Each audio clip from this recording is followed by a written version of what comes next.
કે આગમમાં ગુણસ્થાનોનું સ્વરૂપ કયું છે? પહેલું, બીજું, ત્રીજું, ચોથું એવા જેમ નિસરણી ચડવામાં પગથિયાં હોય છે, મેળી ચડવાના, એમ 14 ગુણસ્થાન પગથિયાં છે. એ ગુણસ્થાનનું સ્વરૂપ કયું છે? ત્યાં દેવ જીવ એમ કહ્યું. દેવનો જીવ, મનુષ્ય જીવ, રાગી જીવ, દ્વેષી જીવ ઇત્યાદિ ઘણા પ્રકારે કહ્યું છે. પણ તે સગળું કેવું વ્યવહાર માત્રથી છે.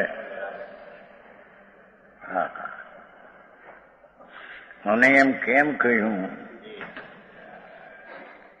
કે જેમ ઘીનો ઘડો ખાલી જેણે જોયો ન હોય,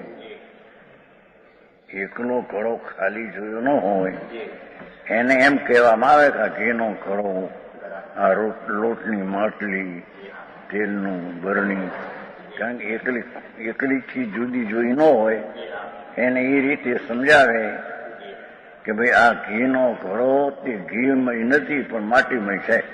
આમ સમજાવવા ઘીનો ઘડો એમ કહેવામાં આવે.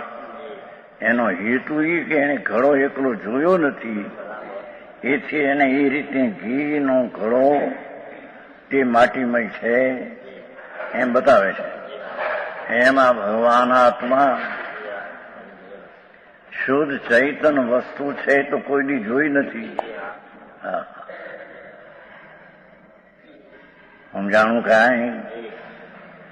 જેમ ઘડો એકલો છૂટો ઘી વિનાનો જોયો નથી ક્યાંય, એથી એને ઘીનો ઘડો એમ કહીને માટીનો ઘડો છે એમ બતાવવું છે. એમાં ભગવાન આત્મા શુદ્ધ ચૈતન આનંદ ખંડ એવી રાગને ભેદથી રહિત ચીજને તો કોઈ જોઈ નથી. એથી એને એમ કહ્યું કે જો ભાઈ આ દેવ જીવ એટલે કે દેવ નહીં, એ આનંદ કંદ જ્ઞાયક તે જીવ એમ સમજાયું છે. આવો ધર્મનો પ્રકાર.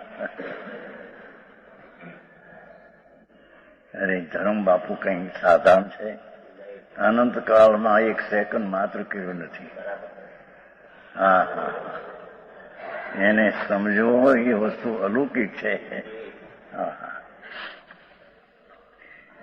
દેવ જીવ એમ કહીને દેવ જીવ તે દેવરૂપ નથી પણ જ્ઞાનરૂપ છે. જેમ ઘીનો ઘડો કહીને ઘીનો ઘડો એ માટીમય છે, એમ દેવ જીવ કહીને જીવ જ્ઞાન સ્વરૂપ છે.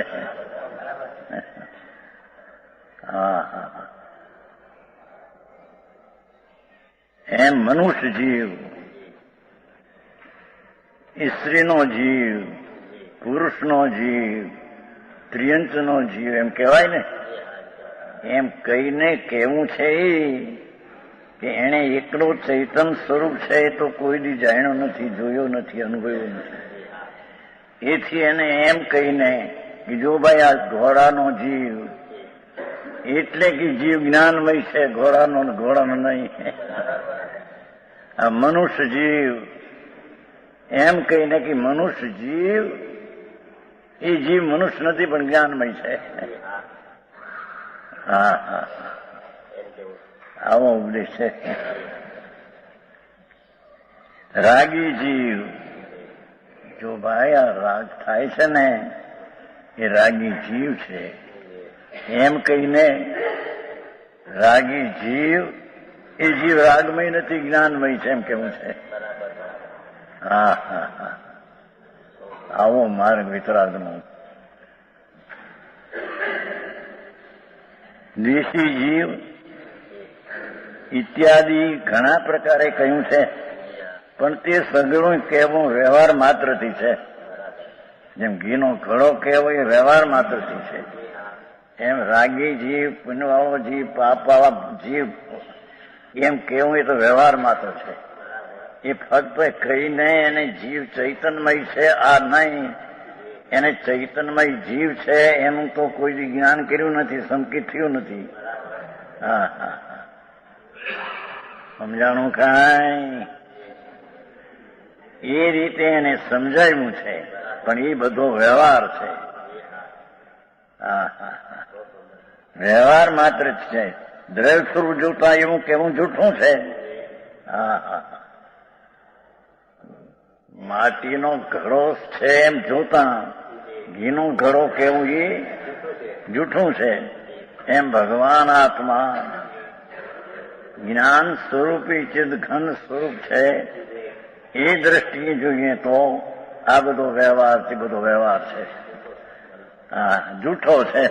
હા હા, આવી જાતની વાત વ્યવહાર કોઈની ગંધી સાંભળી ન હોય. હા હા હા હા, સમજાણું કાંઈ? તથાપિ કહાનવાણીના અંકાયે મૂલ્યના કદી, તથાપિ માતવાણીના અંકાયે મૂલ્યના કદી. પરમ કૃપાળુ પૂજ્ય સદગુરુ દેવનો જયો. પ્રસામૂર્તિ પૂજ્ય ભગવતી માતનો જયો. જીનવાણી માતનો જયો. પરમ મિત્રાગ દિગંબર જૈન ધર્મનો